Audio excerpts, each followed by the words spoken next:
From the nation's capital in Washington, D.C., the Congressional Report, with your host, Iowa Congressman Tom Latham. This country is based on farms, on small businesses, and creating jobs and opportunities. That is the lifeblood of this nation. And now your host, Congressman Tom Latham. It's terrifying to think that thousands of children are reported missing every day in this country. But that's the reality that we face, according to statistics from the U.S. Department of Justice. The good news is that we have groups like the National Center for Missing and Exploited Children developing new methods and resources to keep children safe. Since its founding, the organization has helped authorities with thousands of missing children cases. Returning to the program today is Ernie Allen of the National Center for Missing and Exploited Children.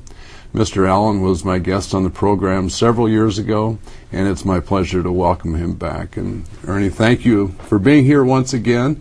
Just for the folks maybe didn't see you before, tell us a little bit about yourself and what was your background? Well, Congressman, first, I'm honored to be with you again. We're really grateful for your leadership for children, and it's making a difference. My history was, I'm a lawyer by trade, a native of Kentucky. I'd spent a number of years in public service in my hometown of Louisville, Kentucky. And we, following a tragic case, the abduction and murder of Adam Walsh in 1981, Adam's father, John Walsh, and I and a couple of others recognized that this was a nation of 50 states that acted like 50 separate countries, and 18,000 different police departments that didn't talk to each other. And so what we tried to do was create a national response to the problem. So in 1982, Congress passed the Missing Children's Act, and President Reagan signed it into law, which made it possible to enter missing children into the FBI's National Crime Computer for the first time. And then in 1984, President Reagan opened the private nonprofit National Center for Missing and Exploited Children, and we've been around for 26 years trying to find America's missing children, protect children against sexual exploitation and abduction and victimization, and help educate and inform America's moms and dads so that we can prevent more of these things from ever happening. You do an incredible job. How many children a year are there that are gone missing, and is there a breakout? I mean, how many are seriously in trouble? Or well, Congressman, the best data come from Justice Department research that estimated that there are about 800,000 kids a year who are reported missing. Now, many of those are not very serious or very short term. Most of those are runaways. But of that number, there are 200,000 kids a year abducted by other family members, many of those non-custodial parents, and 58,000 children a year are abducted by non-family members. And the primary motivation of those abductions is sexual. So offenders taking a child to rape or molest, many of them short-term, which they victimize the child and then let them go. But there are 115 to 120 cases a year that are the most serious, the most long-term. Cases like Adam Walsh in Florida, or Johnny Gosh in Iowa, or Polly Klaas in California, where children are abducted by strangers and either murdered or ransomed or taken with the intent to keep. So that's a couple of kids a week somewhere in America. It is a really scary thought when you think about, in my case, my grandchildren and what possibly could happen to them. What is there a profile, or what about these people who abduct these children?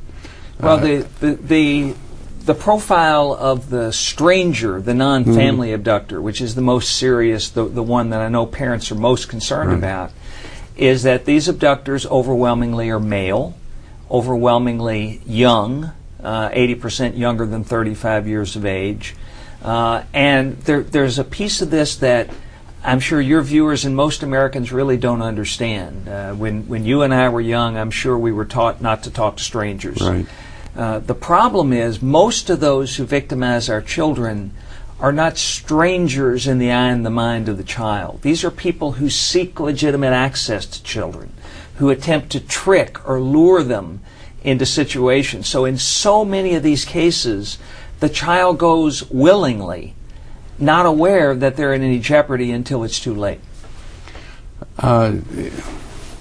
So what can parents do? You say, we all were told not to talk to strangers. Is there a number of points that you make to parents to really educate them and what is the best way to protect them? Oh, we do. And we think the single most important thing that a parent can do is to empower their children. We talk about the principle of know, go, and tell. We think moms and dads need to teach their children that they have the right to say no. If it doesn't feel right to them, they need to trust their instincts. They need to say no and get away from it. So many kids are hardwired to be polite and respectful to the point that they put themselves at risk.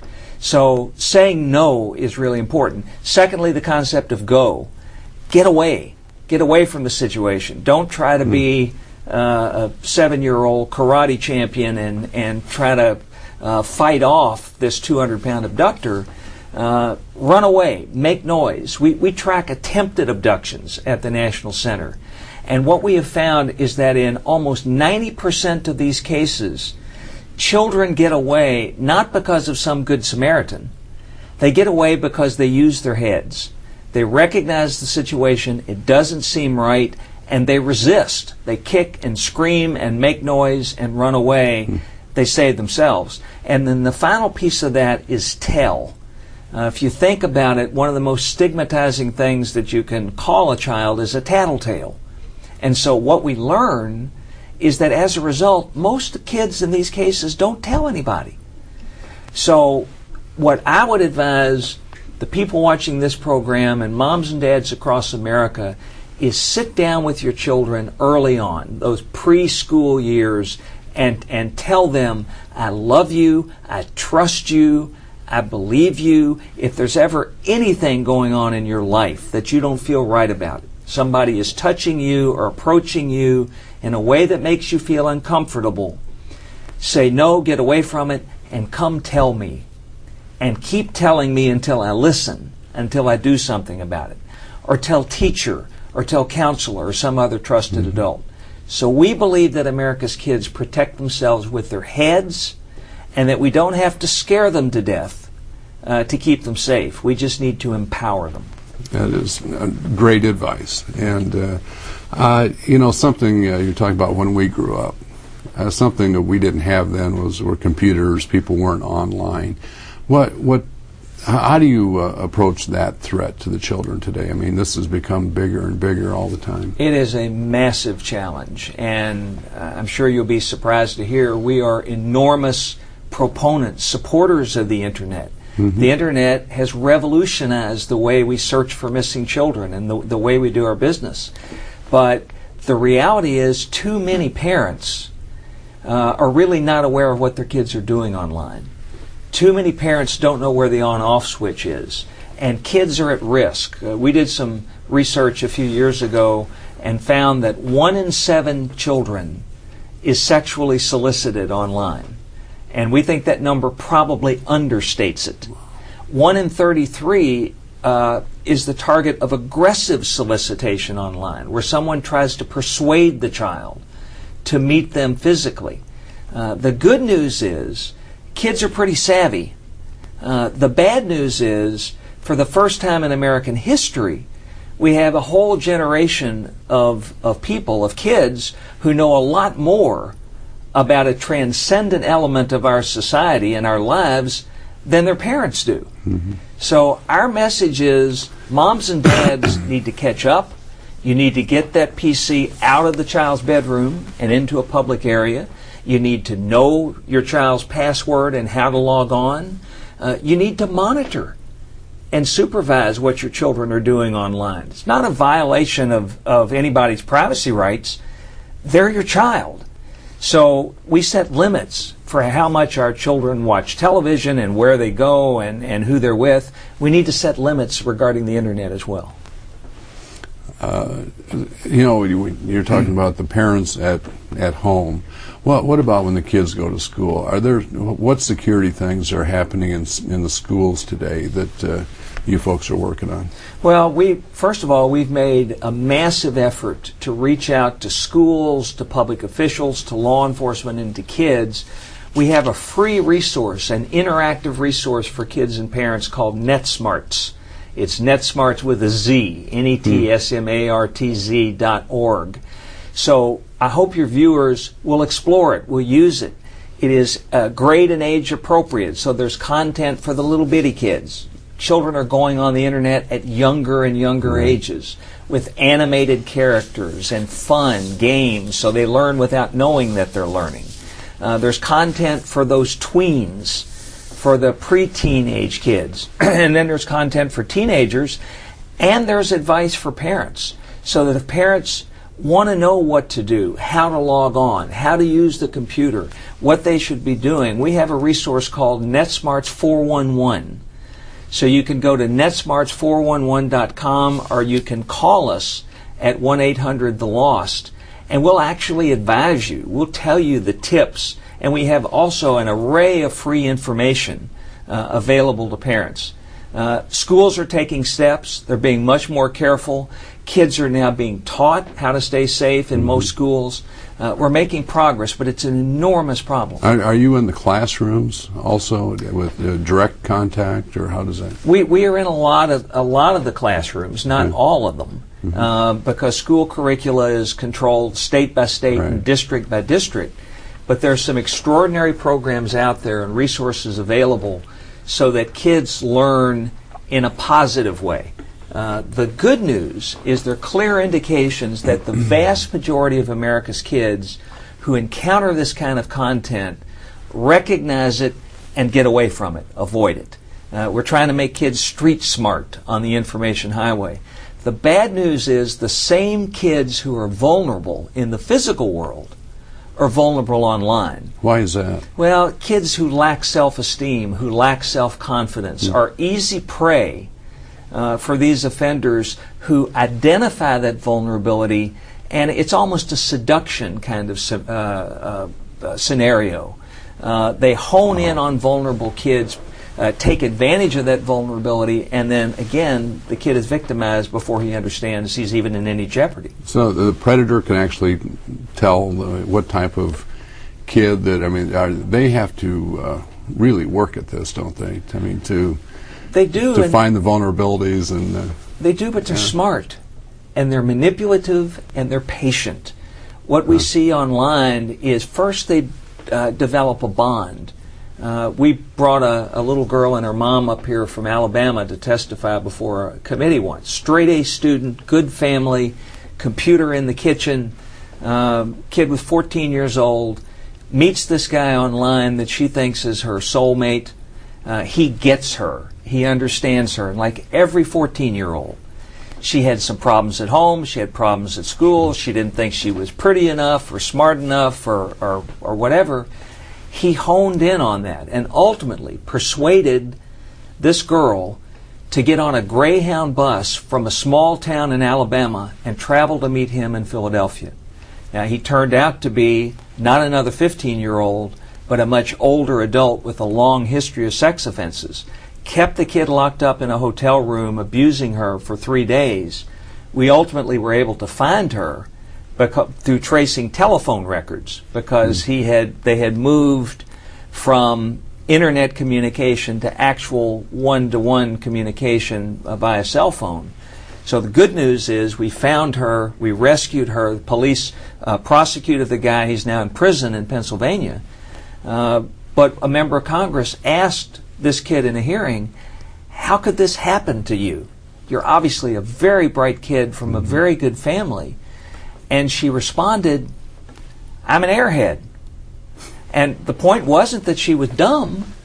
The point was she was a kid. And it never occurred to her that this was something other than it appeared to be. So we've really got to make kids smarter and savvier, and mom and dad need to be a part of this equation. Just because your child is 13 years old doesn't mean your parenting obligation is over with. And sounds like a case of very good police work in rescuing this young lady. What do you do as far as outreach to law enforcement? Is that a major part of your efforts? It's a huge part of our effort.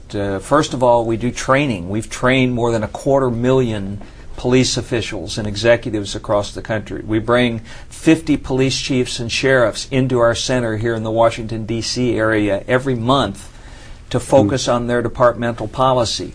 But we also take training out into the communities, into state police academies and local police academies, to make sure that police departments know what to do at the key moments when these cases happen, so they're not making it up. These are cases that police don't work every day. And then we have another program called Team Adam, in which we use retired law enforcement experts as free on-site consultants, so that when a case breaks, particularly for smaller police agencies that don't have lots of technology and capacity, we copied it unashamedly off of the National Transportation Safety Board's crash team or GO team. We send an expert to the scene, very low profile. They don't do media. They don't have arrest authority, but they provide advice, consultation, technology if the police department needs technology. We've provided computers. We've provided bloodhounds, search dogs, whatever that department needs, we try to get for them, because we want to make sure that local law enforcement seizes those early minutes and hours and maximizes them. Because we now know, for example, in the most serious child abduction cases where children are abducted and murdered, in 3/4 of those cases, the child is dead within the first 3 hours. So you can't wait till tomorrow. You have to move now, and you have to do the right things at the right time. Well, what about someone that hears about a missing child and thinks maybe they've got some information? I assume they either look to report that to local law enforcement, but do you play a role as far as absolutely tip line? Or yeah, we operate a 24-hour national missing children's hotline. It's 1-800-THE-LOST. It's 843-5678. We handle about 400 calls a day. So anybody in America who thinks they have information about a child can call us 24 hours.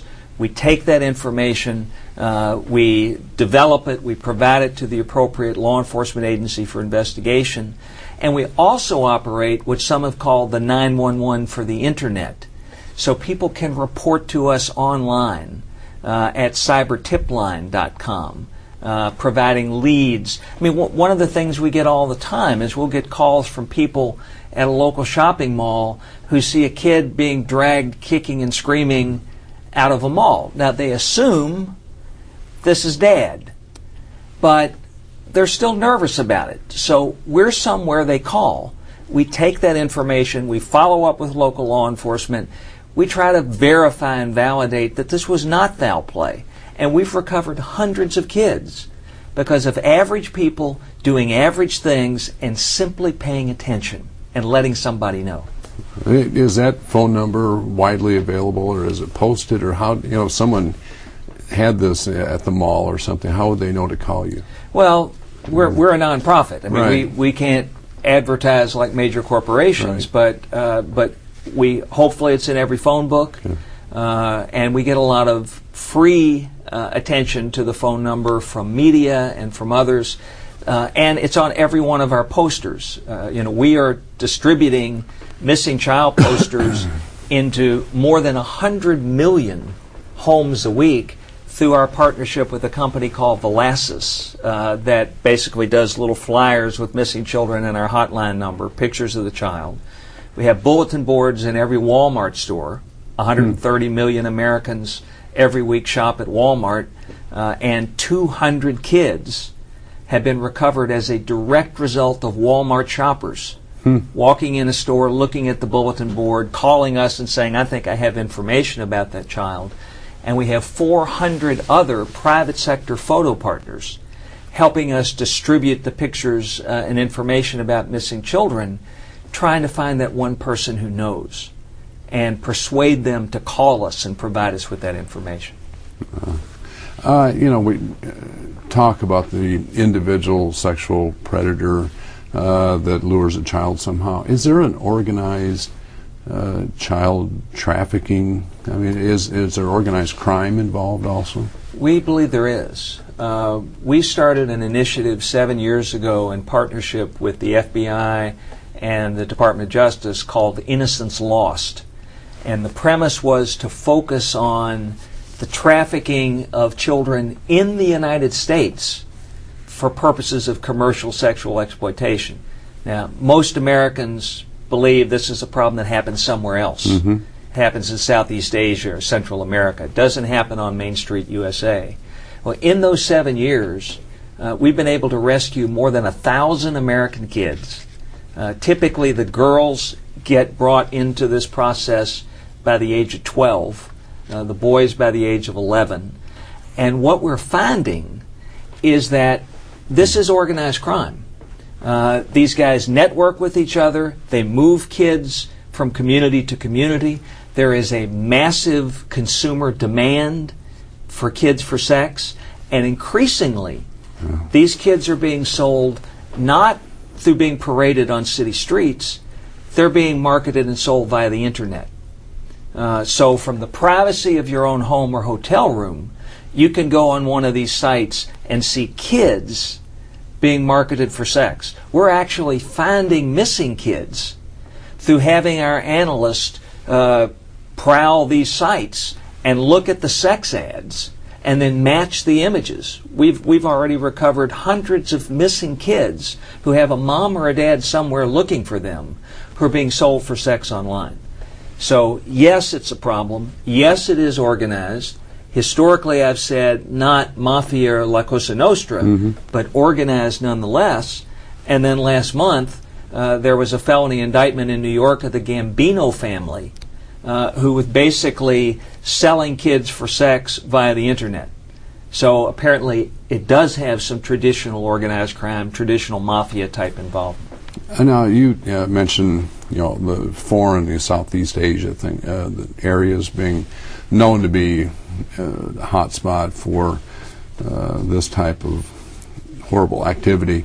Did you coordinate it, or did you go beyond the borders of the United States at all? We're trying to. In 1998, a foreign government, in the response to a tragedy, came to visit our center and asked us if we would create a branch of our center in that country. The Prime Minister of the country visited us. So we worked with them to create a center. We now have an international center that is attacking these problems worldwide. And we have a partnership, we have a formal agreement with Interpol and the Organization of American States and the Hague Conference on Private International Law, because where most of the world is today, frankly, is where America was 30 years ago.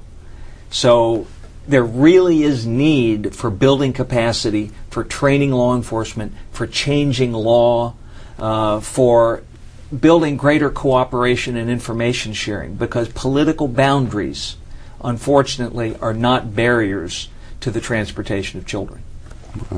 To get kind of a different slant to all this, as far as children being missing, when you had Katrina, and you had parents and their children being separated, what role do you play as far as locating the children and getting those back reunited with their parents? Well, we had not played a role prior to Katrina, but because of the sheer scale of the Katrina tragedy, the Justice Department asked us if we would take the lead in trying to reunite those families. And so we sent our Team Adam, our retired law enforcement people, into the shelters in Louisiana, Alabama, Mississippi, Texas.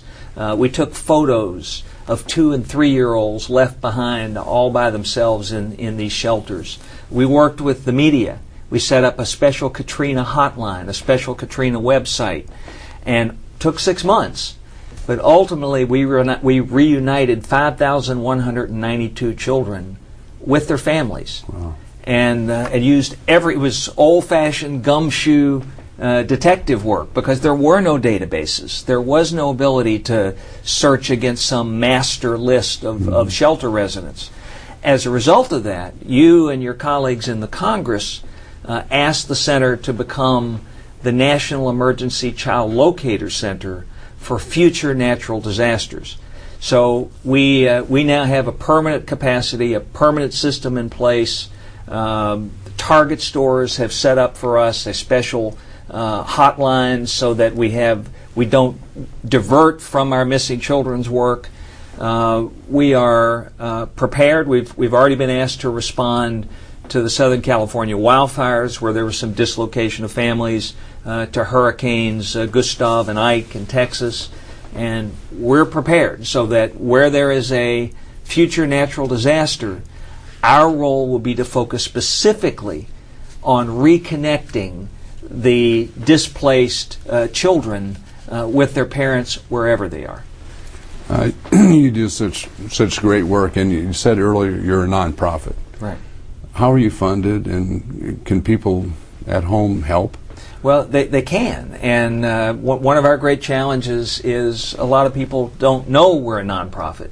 And a lot of people would assume you're like a government entity. Exactly. Yeah, right. And we have an extraordinary partnership with government. The vision of President Reagan and bipartisan leaders of the Congress in 1984 was that this would work best if it were a true public-private partnership. So we're a private organization.